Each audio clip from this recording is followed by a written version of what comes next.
प्रतिष्ठितम् आविरावैर्भयेति वेदस्य मानिस्तः श्रुतं मे मा प्रभासि अनेनाधीतेन अहोरात्रान् सन्दधामि ऋतं वदिष्यामि सत्यं वदिष्यामि तन्मामवतु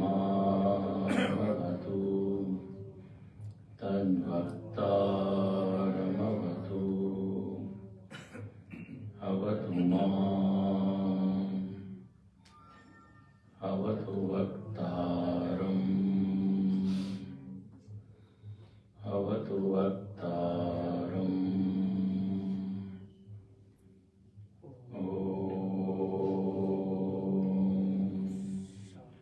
शांति शांति शांति। सदाशिवसमारम्भां शङ्कराचार्यमध्यमाम् अस्मदाचार्यपर्यन्तां वन्दे गुरुपरम्परां। श्रुतिस्मृतिपुराणानाम् आलयं करुणालयं नमामि भगवत्पादं शङ्करं लोकशङ्करं शङ्करं शङ्कराचार्यं केशवं बादरायणं सूत्रभाष्यकृतौ वन्दे भगवन्तौ पुनः पुनः। समस्तजनकल्याणे निरतं करुणामयं नमामि चिन्मयं देवं सद्गुरुं ब्रह्मविद्वरम्।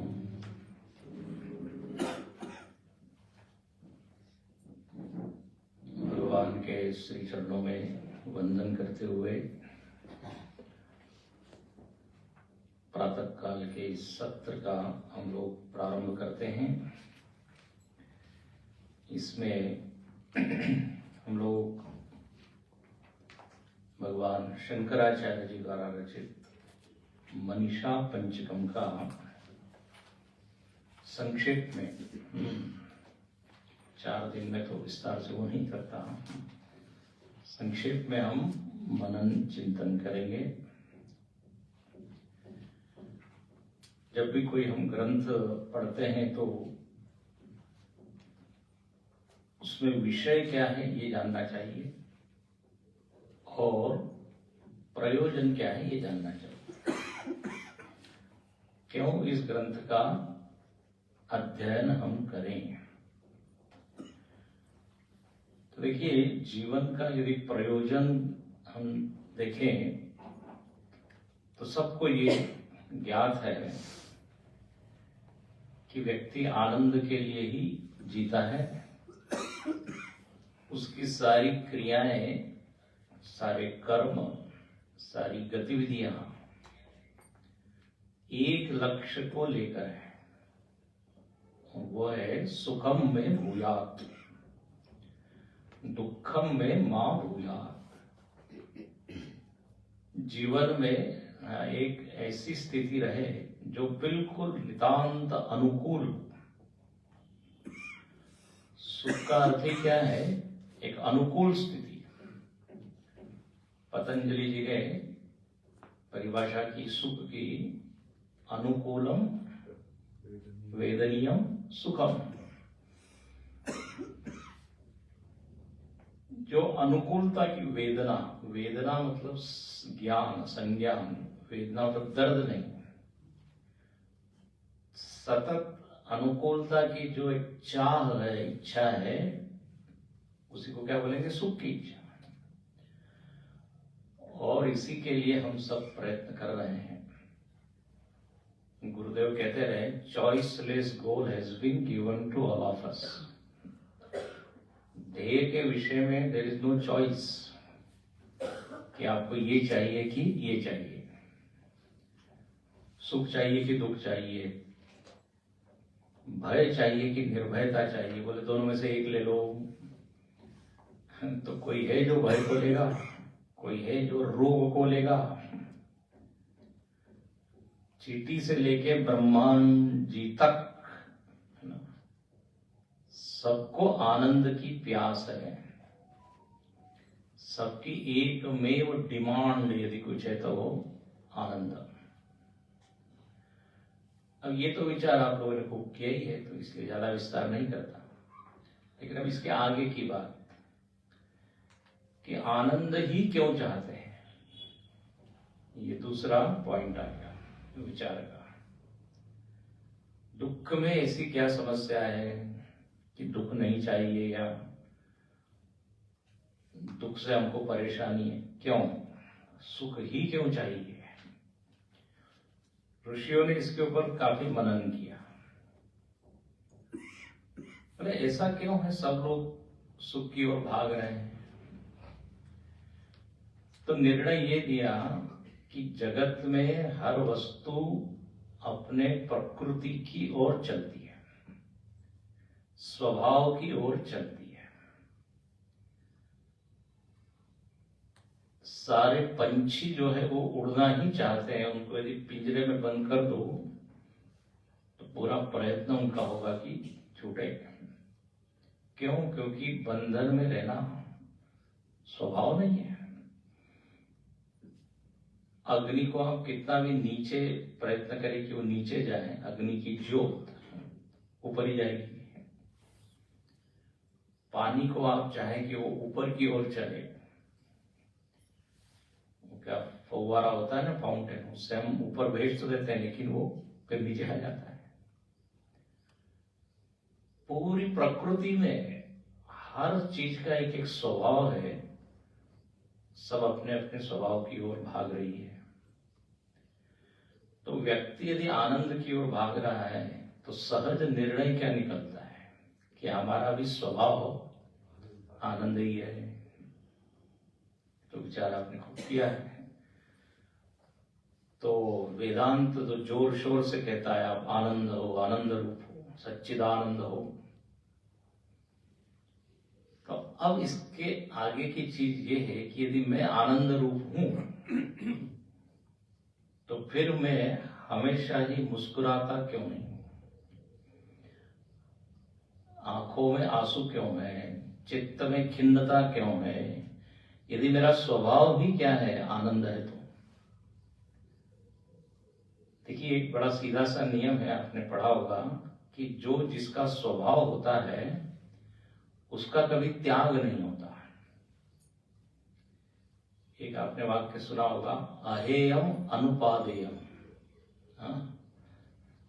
स्वभाव उसको कहते हैं जिसका न तो त्याग होता है न जिसका ग्रहण होता है। शक्कर का स्वभाव यदि मिठास है तो मिठास न तो कभी वो छोड़ेगी न उसको कहीं से ग्रहण करना है। हलवे को यदि मीठा बनाना है, हलवा, तो उसको शक्कर की जरूरत है। लेकिन शक्कर को यदि मीठा बनना है तो कोई जरूरत नहीं है। शक्कर यदि मिठाई से जाके कहे कि हे मिठाई जरा तुम मेरे पास आओ, मिठाई कहेगी तुम्हारे कारण में। तो मिठास अहेयम अनुपादेयम, न त्याज्य न ग्राह्य है, न उसका कुछ ग्रहण है, क्योंकि स्वभाव है। तो ये आत्मा का, मैं का स्वभाव यदि आनंद है, ध्यान से सुनिए, तो फिर व्यक्ति को दुख की अनुभूति क्यों हो रही है? सतत क्या अनुभूति होना चाहिए? चिदानंद रूप शिवोहम शिवोहम, ये अनुभूति होनी चाहिए। तो गड़बड़ यहाँ क्या हो गई कि भले ही आत्मा का स्वभाव आनंद है, और आत्मा मतलब मैं, उसको आप पर मत बनाइए, परोक्ष मत बनाइए। आत्मा यानी अहम, यदि उसका स्वभाव आनंद है तो दुख कहां से आ गया? अब वेदांत का ये नियम है, वेदांत में चिंतन किया कि यदि कोई वस्तु प्राप्त है और फिर भी अप्राप्त सी लग रही है तो उसका एकमात्र कारण क्या है? कोई बोलेगा कोई चीज प्राप्त है लेकिन फिर भी लग रही है नहीं है हमारे पास, अज्ञान। यदि मेरा स्वभाव आनंद है और फिर भी मुझको दुख लग रहा है, इसका मतलब मैं जानता नहीं कि मैं क्या हूं, आनंद है कि नहीं। फिर से शुरू करते हैं। सब लोग आनंद के लिए प्रयत्न कर रहे हैं। क्यों आनंद के लिए? क्योंकि स्वभाव है। यदि स्वभाव आनंद रूप है तो हमको 24/7 इसको आनंद की अनुभूति होनी चाहिए। ये तनाव कहां से आ गया, ये भय कहां से आ गया? तो बोले इसका एकमेव कारण यही है कि हम जानते नहीं है कि हम सुख रूप हैं। हम चाबी को इधर उधर ढूंढ रहे हैं, कारण जेब में ही है वो ज्ञात नहीं है। तो प्राप्त ही है आनंद या सुख, जो भी आप कहें, लेकिन आज अप्राप्त लग रहा है तो उसका कारण यही है कि हमने ठीक से अपने को जाना नहीं। जो चीज प्राप्त होती है लेकिन अप्राप्त सी लगती है, वो कर्म से नहीं प्राप्त की जा सकती, वो ज्ञान मात्र है। ऐसा वेदांत के सिद्धांत है। कर्म से तो वो चीज प्राप्त की जाती है जो अप्राप्त है। लेकिन 4 चीजें सुनी होगी आपने, उत्पाद्यम इत्यादि।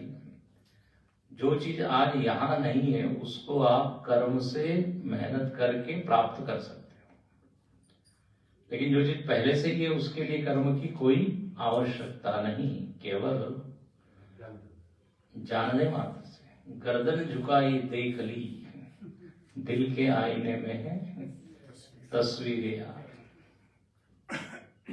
गर्दन झुकाई देखी, महाराज जी क्या करते हैं, यही है वो। लेकिन अप्राप्तवत भाति स्वकंठाभरणम यथा। गले में चेन पड़ी है और आप ढूंढ रहे हैं कहा, किचन में इधर उधर सारा सामान उल्टा पुल्टा कर दिया। थक के जब वो बैठा और उसका हाथ गले में गया, अरे तो यही थी। तो निर्णय क्या निकला? अज्ञान के कारण हम मिस कर रहे हैं एक बहुत बड़ी चीज। वो क्या है? आत्मानंद। मुंह को कहां ढूंढे रे बंदे, मैं तो तेरे पास हूं। पानी में मीन पियासी, मोहे सुन सुन आवत हासी। कबीरदास जी जब हम लोग को देखते हैं तो हंसी आती है उनको। बोले तुम्हारी स्थिति तो मछली की तरह है। मछली कह रही है पानी पानी, अरे पानी में ही हो, चारों ओर पानी ही पानी है। गोस्वामी जी ने विनय पत्रिका में एक पद लिखा, उसमें लिखते हैं, धोबिया जल बिच मरत पियासा, जल बिच ठाड़ पियत नहीं मूरख, अच्छा जल है खासा। पानी के पास में लेकिन ध्यान न देने के कारण, देखो घड़ी मेरे सामने है फिर भी मैं इधर ढूंढ रहा हूं, इसका सीधा मतलब मैंने वहां ध्यान नहीं दिया, तो यही है। तो अज्ञान ही यदि बाधा है तो सीधा अब प्रयत्न क्या करना है, और इस ज्ञान को प्राप्त करें। ज्ञान को प्राप्त करें और ध्येय यही है। ये बड़ी जबरदस्त चीज है कि अपने में और लक्ष्य में 0 किलोमीटर की दूरी है, लेकिन उसको तय करने में अनेक जन्म लग जाते हैं। विचित्र बात है। आनंद और मुझ में कोई दूरी तो है नहीं। महाराज जी कहते थे न देरी है न दूरी है, विचार की कमी है बस। तो अब ये जो आत्म विचार है, आत्मचिंतन है, बोले ये कैसे करें? तो उसी के लिए आद्य शंकराचार्य जी ने ये ग्रंथ लिखे और हमको ट्रेनिंग भी मानो की सीखी है कैसे स्वयं की ओर हम चल सकते हैं। तो इस मनीषा पंचकम में भाष्यकार ने आत्मा का ही ज्ञान दिया और समझाया कि आप वही हो। अब इस ग्रंथ का नाम क्या है? मनीषा पंचकम। भगवान भाष्यकार ने, देखिए कितनी करुणा है उनकी कि उन्होंने हम सब साधकों के लिए अनेक प्रकरण ग्रंथ लिखे।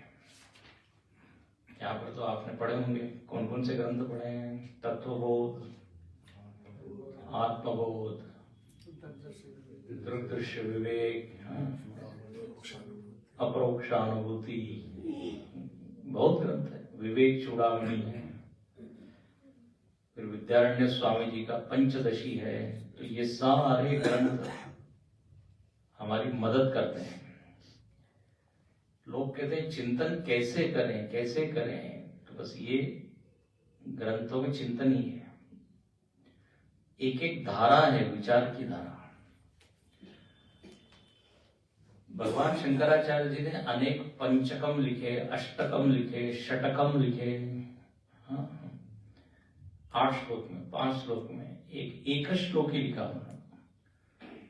वो जानते हैं कि लोगों के पास टाइम नहीं है, भाग रहे हैं, तो एक श्लोक में बोल दिया।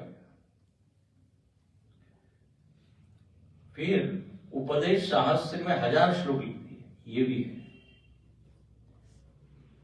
भाष्यकार विषय का समास भी कर सकते हैं और व्यास भी कर सकते हैं। व्यास शैली, समास शैली, विस्तार भी और संक्षेप भी, ये भी दोनों आना चाहिए। तो पंचकम यहाँ पर 5 श्लोक में भाष्यकार ने आत्मा का ज्ञान कराया।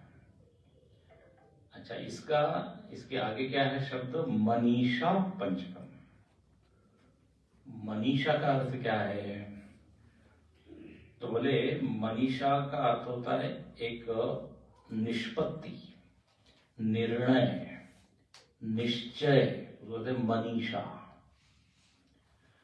मन के द्वारा मनन करने के बाद जो अंतिम निर्णय है या निष्पत्ति, उसको कहेंगे मनीषा। बहुत सुंदर शब्द है। मनीषी शब्द तो सबके परिचित का है, मनीषी, जो लोग चिंतन करते हैं उनको कहते हैं मनीषी। तो मनीषी शब्द आया मनीषा से। बोले उन्होंने चिंतन किया और एक निर्णय लिया, उस निर्णय को कहते हैं मनीषा। यहां पर आद्य शंकराचार्य जी ने निर्णय दिया है, जगत क्या है, जीव क्या है, आत्मा क्या है। तो चूंकि यहाँ पे निष्पत्ति या निर्णय दिया है, इसलिए इसका नाम हुआ मनीषा पंचकम। अच्छा, यहाँ एक अप्रत्यक्ष रूप से ये बताया गया कि यदि आपको कोई निर्णय निश्चय करना है तो उसके लिए साधन मन ही है। मनुते अनेन इति मनः, जिसके द्वारा मनन हो उसको कहते हैं मन। मन क्या है? करण है, साधन है। मन को क्या कहते हैं? अंतःकरण। ये तो शब्द सुना है। 2 तरह के करण है, बहिर्करण, अंतःकरण। मन को अंतःकरण क्यों कहते हैं? बोले सीधी बात है, अंदर है, अंतः। और अंदर है का एक अर्थ ये कि जो सूक्ष्म है, इंद्रिय ग्राह्य नहीं है। और ये भगवान की बहुत कृपा है कि वो इंद्रिय ग्राह्य नहीं है, दिखता नहीं है। यदि मन दिखने लग जाए तो हम यहाँ प्रवचन नहीं कर सकते। सबका मन यदि हमको दिखने लगे, किसके मन में क्या चल रहा है, एक मन को लेके परेशानी, यदि सबके मन दिखने लगे तो क्या कितना विक्षेप होगा। तो कृपा है कि मन अदृश्य है, अव्यक्त है, अंत है, अंतरंग। तो अंतःकरण मन, इस मन के अंदर सामर्थ्य सबको दी हुई है। वो सब उपयोग नहीं करते, ये बात अलग है। चिंतन की, मनन की सामर्थ्य तो सब में है। अच्छा, ऐसी बात नहीं कि मनन करते नहीं, करते हैं, लेकिन जिस चीज का मनन करना चाहिए उसका छोड़ के सबका करते हैं। यही तो गड़बड़ है ना। कबीरदास जी कहते हैं, आत्म राम की खबर न जानी, मथुरा जाए चाहे काशी। घर में क्या हो रहा है उसका चिंतन नहीं, पड़ोसी क्या क्या हो रहा है, उसकी बहू कैसी है, उसकी सास कैसी है, पूरी कॉलोनी की खबर है। तो ये आत्मा को भूल गए। तो यहां पर मनन करवाते हैं शंकराचार्य हमसे, बोले आप ये शब्दों को पकड़िए और इसके द्वारा मन को अंतर्मुखी कीजिए और देखिए कि मैं कौन हूं, जगत क्या है, जीव क्या है। तो यहां उन्होंने ये मनीषा अपनी दी, इसलिए इसका नाम है मनीषा पंचकम। देखो, ये मनन कर तो सकते हैं, लेकिन उसकी ट्रेनिंग लगती है, चिंतन के लिए प्रशिक्षण लगता है। तो जैसे जैसे हम ग्रंथ पढ़ेंगे वो प्रशिक्षण हमको मिलता है। अब यहाँ पे ये मनीषा पंचकम 5 श्लोकों में प्रकट हुआ। अब इसके पीछे एक कथा है, क्यों शंकराचार्य जी ने ये ग्रंथ लिखा। अच्छा, आपने सुना होगा भगवान शंकराचार्य जी के अनेक ग्रंथों के पीछे कोई ना कोई एक घटना है, एक निमित्त है, कारण है। वो उद्दीपक का काम करते हैं। कोई घटना घटी तो भीतर का भाव या ज्ञान जागृत हुआ, कोई कोई एक निमित्त चाहिए। जैसे जाम्बवान जी ने जब हनुमान जी को याद कराया, पवन तनय बल पवन सबाना काच प्रसादि रहो बलवाना, बस सुनत ही भयो पर्वताकार, हो गया ना। उनका वाक्य को कारण बना। भज गोविंदम जो ग्रंथ प्रकट हुआ उसकी भी कथा जानते होंगे। काशी की घटना है वो। एक वृद्ध व्यक्ति क्या कर रहा है, डुक्रुम करने व्याकरण के नियम याद कर रहा है। अब समय आ गया है जाने का और अभी ये व्याकरण में फंसा हुआ है। अब अचानक उनके भीतर भाव आया, इनको समझाना चाहिए। ये काम युवावस्था में करते तो ठीक है। तो एकदम उनके मुख से निकला भज गोविंदम, 3 बार निकला, भज गोविंदम गोविंदम भज। मूढ़ मते, मूढ़ मते का अर्थ ऐसा नहीं कि तुम्हारे पास ज्ञान नहीं है, मूर्ख हो, लेकिन जो चीज जब करनी चाहिए थी वो नहीं करके गलत समय पे कर रहे हो, इसलिए। भाष्यकार को मूढ़ शब्द बड़ा अच्छा लगता है, हम लोगों के लिए मूढ़ का ही प्रयोग करते हैं। अरे मूढ़ता में भी प्रकार बताए मालूम है, सम्मूढ़, विमूढ़, प्रमूढ़। गुरुदेव कहा करते थे विमूढ़ मतलब विशेषण मूढ़, जिसने मूढ़ता में पीएचडी प्राप्त की। तो जैसे वहां भज गोविंदम प्रकट हुआ, वैसे यहाँ पे मनीषा पंचकम।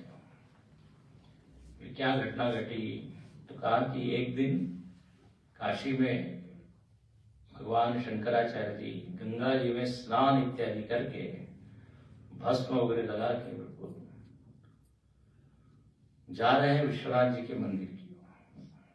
दशाश्वमेध घाट है ना, जब वो सीढ़ियां चढ़ ही रहे थे कि उधर से एक चांडाल आया। वो बिल्कुल शंकराचार्य जी के रास्ते पर सामने आ गया एकदम। साथ में बोले 4 कुत्ते भी उसके।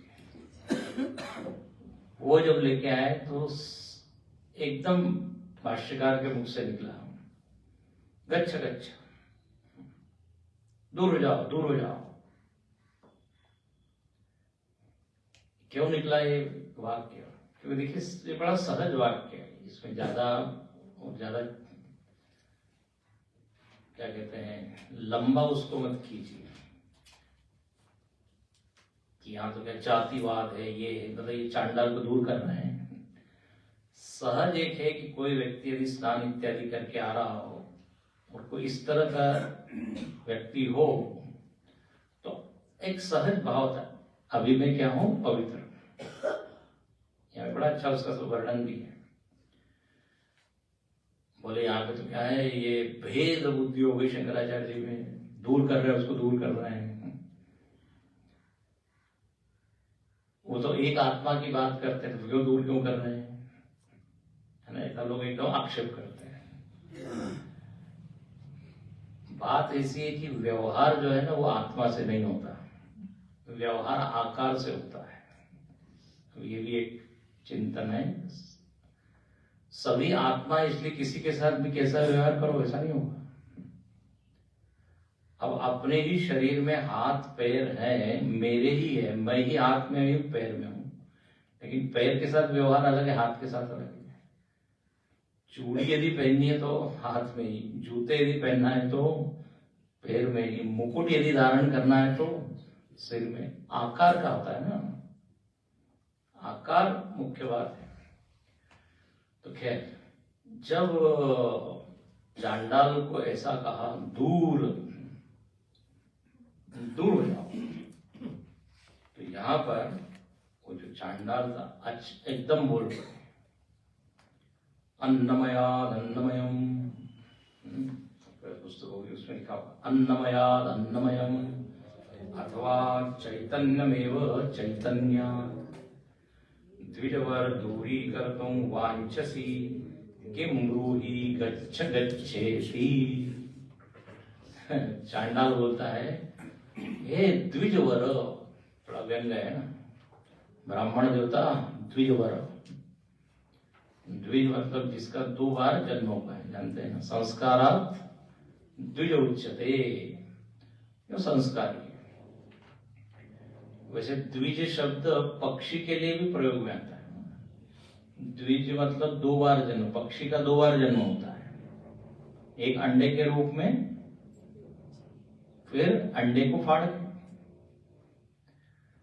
द्विज, दांत को भी द्विज कहते हैं, 2 बार जन्म होता है। एक दूध के दांत आते हैं, वो गिरते हैं, फिर दूसरे दांत निकलते हैं। किसी ने कहा महाराज अब द्विज के बजाय इसका नाम त्रिज करना चाहिए, क्योंकि बुढ़ापे में तीसरे दांत आते हैं, उसको होते डेंचर। हाँ, कृत्रिम दांत। तो द्विज, द्विज के अलग अलग अर्थ है। तो हे ब्राह्मण देवता द्विजवरम, किम दूरी कर तुम वांछसी, तुम किसको किससे दूर करना चाहते हो, ये बताइए। किसको किससे? भाष्यकार एकदम ठिठक गए, बोले क्या ये कौन है, एकदम कैसे बोल रहे हैं, किसको किससे दूर किया जाए? तो बोले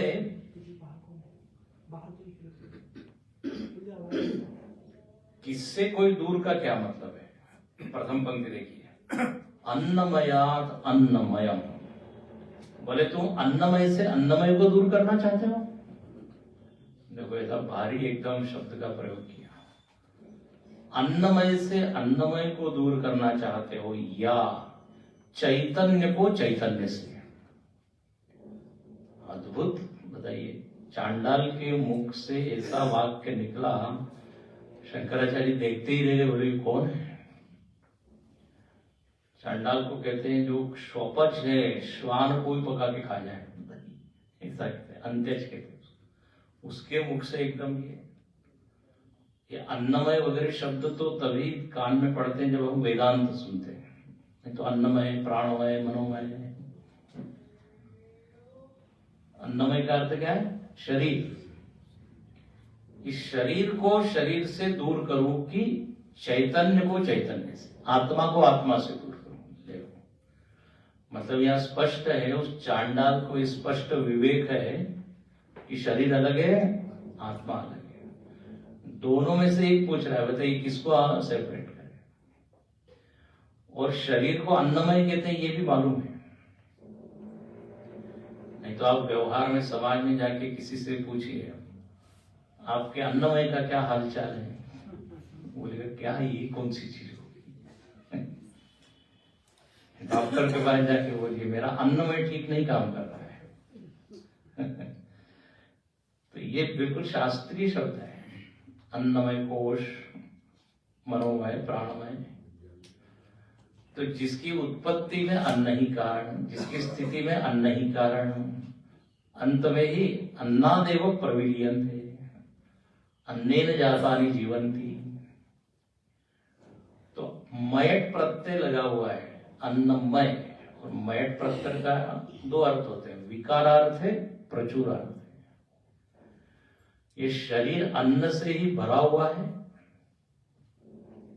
मालूम कितना किलो हम अब तक अन्न खा चुके होंगे, कितना किलो नहीं, टन। और उसने ये एक रूप लिया हुआ है। तो प्रचुर अर्थ है, दूसरा विकार, अन्न का ही ये क्या है? विकार है। तो यहां वो चांडाल कहता है कि बताइए शरीर से शरीर को दूर करूं, मतलब वो ये कहना चाहता है कि दूर करने से फायदा क्या है? क्योंकि आपका भी शरीर अन्न से ही बना है, मेरा भी अन्न से ही। What is the speciality about your body? Same. तो तुम यदि अपने शरीर के साथ में व्यवहार कर रहे हो और यदि मेरा शरीर आपके शरीर से स्पर्श कर जाए तो इतना उसमें अपवित्र या अशुद्ध क्या हो गया? देखो कैसा इसका भाव है। क्योंकि दोनों का मटेरियल तो, उपादान तो एक ही है। तो अन्नमया अन्नमय। अच्छा, या आप कह रहे हो कि चेतन को चेतन से हटाओ, तो बोले ये भी संभव नहीं है, क्योंकि चैतन्य में भेद नहीं है। चैतन्य में किसी तरह का भी भेद नहीं है, न वस्तु परिच्छेद, न देश, न काल। चेतन तो एक ही है ना, एकमेवाद्वितीयम्। तो चैतन्य से चैतन्य को हटाया नहीं जा सकता, और अन्नमय दोनों का एक ही है, तो उसमें कोई पवित्र अपवित्र होने की कोई गुंजाइश नहीं, बात नहीं। आखिर तुम चाहते क्या हो? क्यों वांछसी? देखो कहता है दूरी कर तुम वांछसी, ब्रूही, बोलिए, आप बोलिए। भाष्यकार देख रहे हैं, बोले ये कौन है? अच्छा, और यही वो नहीं रुका, एक अगला श्लोक भी उन्होंने बोला। वो श्लोक क्या है सुनिए, आप मेरे पश्चात बोलिए। किं गंगाम्बुनिबिम्बितेम्बरमणौ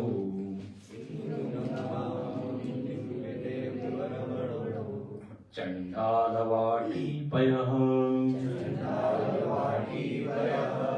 पूरेवान्तरमस्ति काञ्चन घटी मृत्कुम्भयोर्वाम्बरे प्रत्यग्वस्तुनि निस्तरंग सहज आनन्दावबोधाम्बुधो विप्रोऽयं श्वपचोऽयमित्यपि महान् कोऽयं विभेद भ्रमः। बहुत सुंदर। किंग गंगाम्बुनि, वो चांडाल कहता है, बोले गंगाम्बुनि, गंगा जी के जल में, अम्बु मतलब जल, गंगा जी के पानी में बिंबिते अंबर मणो, अंबर मणो, अंबर मणि का अर्थ है सूर्य। अंबर में जो मणि, क्या बढ़िया शब्द है, अंबर का जो मणि, अंबर में मणि जो चमक रहा है, वो यदि गंगा जी में प्रतिबिंबित होए, ठीक है। या चंडाल वाटी पयः, चंडाल की वाटी, वाटी मतलब बाल्टी कहिए, चंडाल के पास कोई पात्र है, उसमें यदि वो सूर्य देव प्रतिबिंबित हो गए, दो जगह प्रतिबिंब पड़ रहा है, शुद्ध पवित्र गंगा जल में, या चंडाल के घर जो भी पात्र है उसमें। तो ये एक उदाहरण है। पूरेवांतरमस्ति, बोले इसमें कोई अंतर होगा क्या, सूर्य में कोई फर्क पड़ेगा क्या, यदि वो इधर प्रतिबिंबित हो या इधर, सूर्य में कोई फर्क नहीं है। अच्छा, फिर दूसरा उदाहरण देता है, बोले ऐसे ही कांचन घटी, कांचन मतलब स्वर्ण, स्वर्ण का एक कलश है, घट है, उसके अंदर आकाश है, खाली जगह है। दूसरा किसका घट है, तो बोले मृत कुंभयो, मिट्टी का घड़ा है, तो एक सोने का कलश, मिट्टी का घड़ा, दोनों में आकाश है। अब बताइए, एक को बोलेंगे क्या, घटाकाश, दूसरे को कलशाकाश, जो भी बोलते, उससे उस महाकाश के ऊपर कोई प्रभाव हुआ क्या, नहीं। तो ये दो उदाहरण दिए हैं, ध्यान से सुनिएगा, आपको समझ में आ गए होंगे। दो उदाहरण, दो वाद है, एक को बोलते हैं, बोलेंगे कोई प्रतिबिंबवाद, और दूसरा है अवच्छेदवाद। ये वेदांत में ये दो वाद है, दो सिद्धांत है। इसमें क्या बताया, बहुत सुंदर है कि सूर्य एक है लेकिन प्रतिबिंब अनेक है, और जैसा वो पानी तद अनुसार प्रतिबिंब, ठीक है। कोई मटमैला पानी है तो प्रतिबिंब, यदि हिल रहा है पानी, प्रतिबिंब हिलेगा, लेकिन जो बिंब है वो बिंब अप्रभावित, असंग, निर्विकार, उसके ऊपर ये जिसमें प्रतिबिंब हो रहा है उसका कोई प्रभाव नहीं। तो जो बिंब स्थानीय वो है चैतन्य, आत्मा, और प्रतिबिंब स्थानीय है जीव। ध्यान से इसको सुनिएगा। तो चेतन जब अंतःकरण में प्रतिबिंबित हो जाता है तो उसी चैतन्य का नाम जीव हो जाता है, ये तो आप जानते हैं।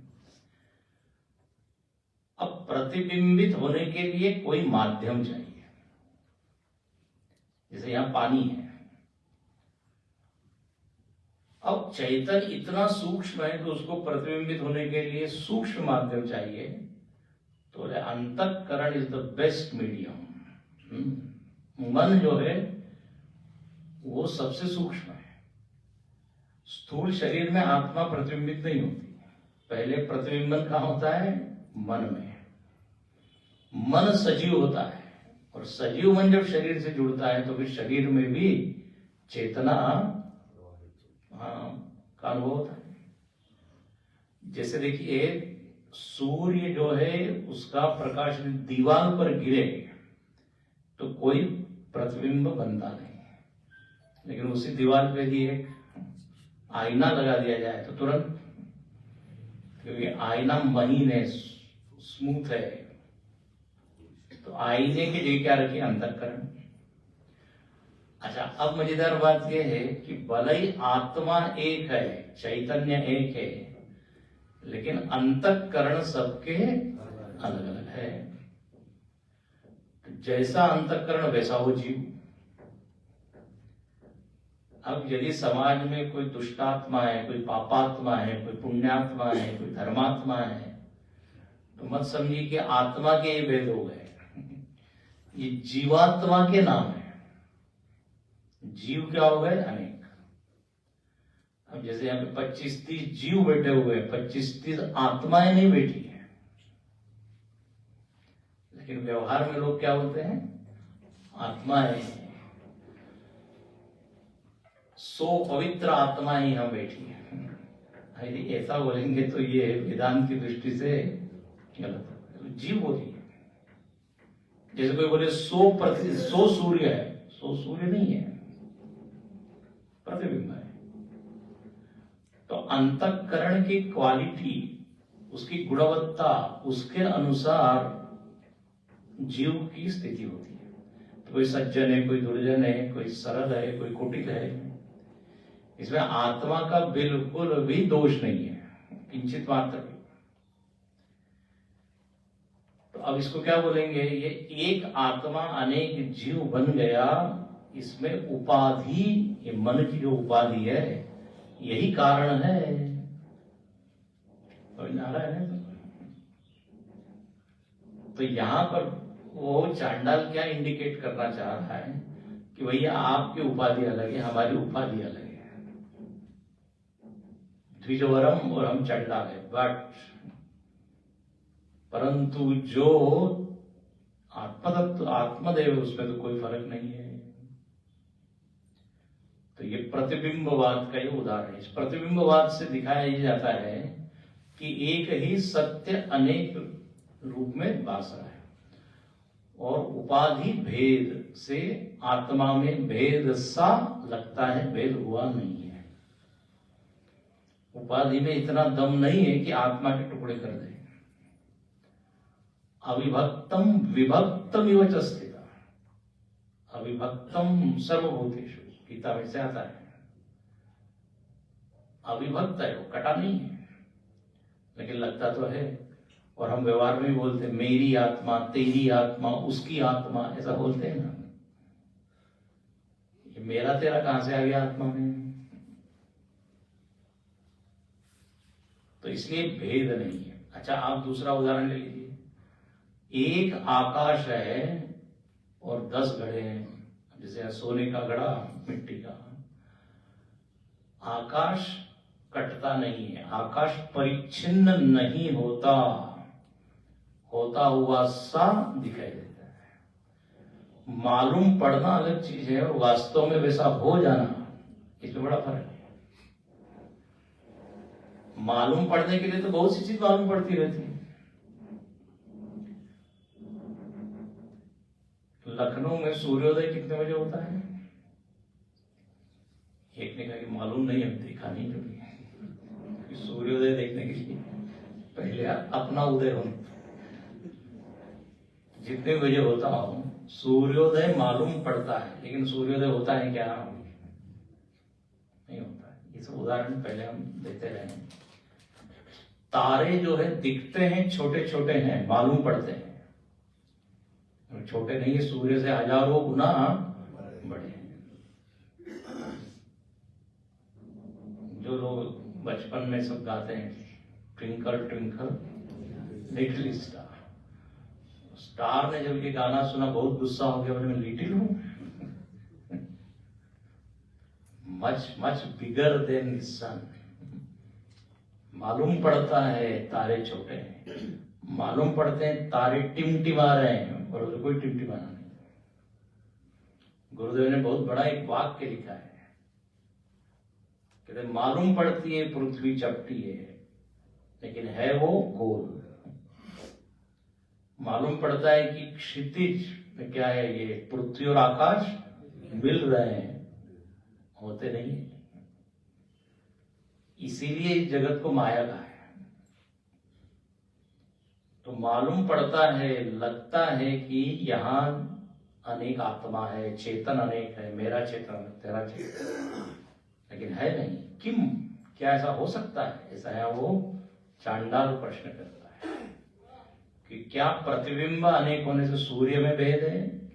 क्या अनेक जगह आकाश परिच्छिन्न होने से क्या वास्तव में आकाश परिच्छिन्न होता है? तो सीधा उत्तर क्या है? नहीं। तो ऐसे ही आप में और मुझ में भेद नहीं है। फिर बोले क्या है अभेद तत्व, क्या है? तो तीसरी पंक्ति देखिए, निस्तरंग प्रत्यक वस्तु निस्तरंग सहज। बोले एक वस्तु है जो प्रत्यक है। प्रत्यक्ष शब्द सुना है क्या आपने? नहीं, प्रत्यक। हाँ, प्रत्यक मतलब सबसे अंतरंग, सर्वांतरंग। दो शब्द आते हैं, एक है प्रत्यक, एक है पराग। पराग, पराग मतलब बाहर, दूर, अलग। प्रत्यक मतलब अंतर। तो आत्म तत्व कैसा है? प्रत्यक। इसलिए कई बार आता है प्रत्यक आत्मा, ऐसा शब्द आएगा शास्त्र में।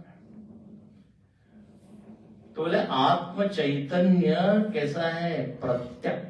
और उसके आगे शब्द लिखा है वस्तु, बहुत सुंदर। यह आत्म तत्व को बोला है वस्तु। वस्तु शब्द वस धातु से बना है, और वस धातु का अर्थ होता है रहना। तो वास्तव में कौन सी चीज रहती है? आत्मा। इसलिए आत्मा के साथ ही वस्तु शब्द वास्तव में ठीक से घटता है। हम सब चीजों को वस्तु बोल देते हैं। इसका एक कारण यह भी है कि सब में आत्म तत्व है, इसलिए सबको वस्तु बोलते हैं। सब में सत्ता है ना, अस्थि अस्थि, पटम अस्थि, घटम अस्थि, वृक्ष अस्थि।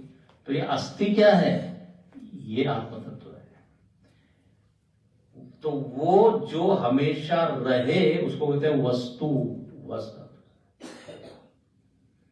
अच्छा, तो ये आत्म वस्तु कहां रह रही है? तो बोले प्रत्यक, सबसे अंतरंग में। सबके अंतरंग में यदि आप प्रवेश करें कि अंतिम, गुरुदेव कहते हैं कोर ऑफ द पर्सनैलिटी। जैसे प्याज को छिलते जाते अंत में जो एक चीज मिलती है, ऐसे ये पंचकोश को आप अलग कीजिए, शरीरत्रय को अलग कीजिए, तो जो चीज मिलेगी एक प्रत्यक वस्तु। और कितना सुंदर लिखते हैं, प्रत्यक वस्तु कैसी है? निस्तरंग सहज आनंद अमृतो। वाह वाह वाह। भले अंदर डुबकी लगाई तो क्या मिला? आनंद का समुद्र। चैतन्य क्या है? बोले आनंद समुद्र है। अरे बोले लेकिन वहां तो बहुत तरंगे होगी, सुनामी होगी, तूफान होगा। बोले नहीं, निस्तरंग।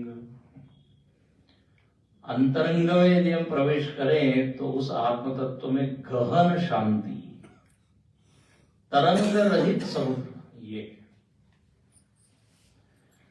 जब समुद्र बहुत क्या होता है, चंचल होता है, उसको रफ रफ कहते हैं ना।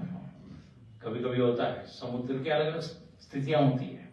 कभी शांत, समुद्र शब्द का अर्थ ही होती है जिसकी अलग अलग मुद्राएं हैं। हम लोग की मुद्राएं होती है ना, कभी क्रोध, कभी शांत, कभी। तो निस्तरंग सहज आनंद अम्बुधौ। चांडाल कहता है आप अपने में डुबकी लगाइए भीतर, तो आपको एक गहन आनंद मिलेगा, शांति मिलेगी। ये तरंगे तो मन के स्तर पे है, ये वृत्तियों का जो प्रवाह चल रहा है, काम क्रोध लोभ इत्यादि, इसके भीतर घुसी है, जहां से ये वृत्तियों का उगम है, उद्गम हो रहा है। तो उस चैतन्य में सहज क्या है? आनंद। निस्तरंग सहजानंद। देखो तीन तरह के समुद्र हैं। बाहर देखे तो विषय समुद्र, कितने विषय हैं? अनंत विषय हैं। मन की ओर देखे, मन में जाके तो वहां विचार समुद्र, विचार ही विचार आ रहे हैं। और मन के अंदर डुबकी लगाए तो आनंद सागर। तो विषय सागर, विचार सागर, आनंद सागर। एक ग्रंथ का नाम भी है विचार सागर, जानते हैं? विचार सागर अद्वैत वेदांत का बड़ा प्रौढ़ ग्रंथ है। तो जहां पे वो चांडाल कह रहा है कि महाराज आप अंतरंग में यदि देखें तो ये हमें जो भेद दिख रहा है हमको वो नहीं दिखाई, भेद औपाधिक है, ये है ना, उपाधि के कारण है, निरुपाधिक चैतन्य में कोई भेद नहीं। अभी हम सब लोग सोपाधिक चैतन्य होकर बैठे हुए हैं, इसलिए ये अलग वो अलग। यदि सारे घटों को तोड़ दिया जाए तो आकाश में कोई भेद नहीं होगा। ये जो अपना घर होता है, घर भी वास्तव में आकाश का ही अलग अलग रूप है। एक को कहते हैं ड्राइंग रूम, एक को कहते हैं बेडरूम। दीवार को हटा दिया जाए तो आकाश है। जब घर नहीं था तब क्या था, आकाश ही था कि नहीं। तो यहाँ पर इस तरह से वो ज्ञान कराता है चांडाल। और आखिरी के लाइन में क्या बोलता है, विप्रोयम स्वपचो अयम इति अपि महान कोयम विवेद भ्रमः। बोले कोई महान विप्र है और कोई स्वपच है, चांडाल है, और कोई विप्र है। अरे बोले कहाँ भ्रम है, कोयम विवेद भ्रम, यह आपका भ्रम है कि भेद है। वास्तव में तो अभेद एक तत्व है। प्रतिबिंबों को हटाए तो बिंब एक है, घटों को हटाए तो आकाश एक है। प्रतिबिंबवाद अवच्छेदवाद, ये वादों का वर्णन इसीलिए है कि जीव अनेक है, ये दिखाने के लिए। क्योंकि लोग प्रश्न करते थे, आप एक आत्मा की बात करते हो, अद्वैत की बात करते हो, फिर यहाँ इतना नानात्व तो कैसे आ गया। तो नानात्व तो दिख रहा है इसलिए नाना आत्मा है। देखो उनका तर्क है, नानात्व तो चूंकि दिख रहा है, मालूम पड़ रहा है, इसलिए नानात्व है। श्रुति साफ मना करती है, नेह नानास्ति किंचन, बोले यहाँ नानात्व है नहीं। एक संत बड़े मजाक में कहते थे, बोले यहाँ न नाना है, न चाचा है, न मामा है। ये सब संबंधों के कारण विभेद खड़ा हो गया। इस तरह यहाँ पे इस श्लोक के द्वारा वो चंडाल ने शंकराचार्य को उत्तर दिया। अब जब ये उत्तर सुना तो भाष्यकार की मानो की आंखें खुल गई। एकदम उन्होंने दंडवत किया और कहने लगे, महाराज आप चांडाल नहीं है, आप कोई देव है, कोई गुरु है, आचार्य है। और वास्तव में वो चांडाल नहीं था, वो भगवान शंकर थे।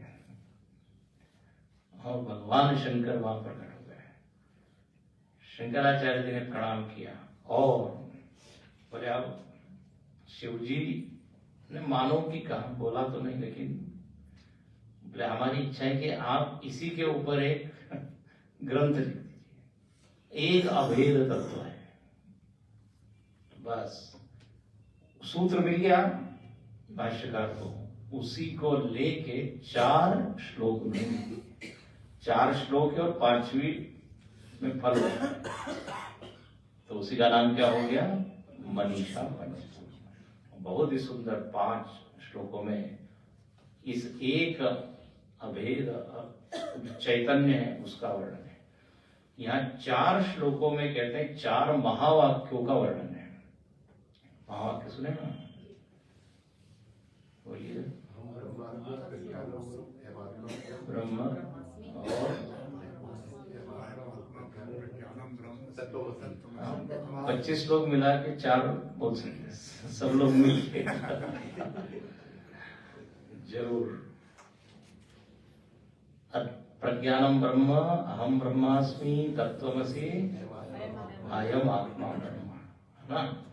अब एक एक श्लोक में एक एक महावाक्य का विस्तार, और सबका एक ही ध्येय कि मैं वह परब्रह्म परम तत्व, जीव नहीं ये। तो अब ये हम पढ़ते हैं, कल इसका अर्थ देखेंगे।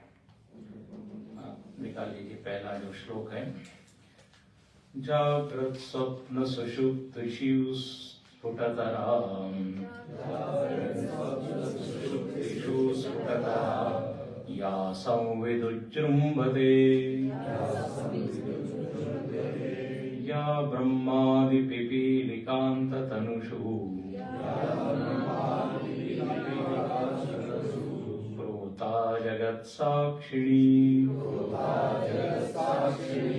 सैवाहं न चतुष्यवस्त्विति दृढः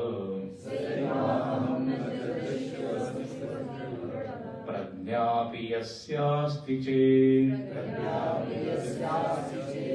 चण्डालोऽस्तु सतु द्विजोऽस्तु गुरुः इत्येषा मनीषा मम।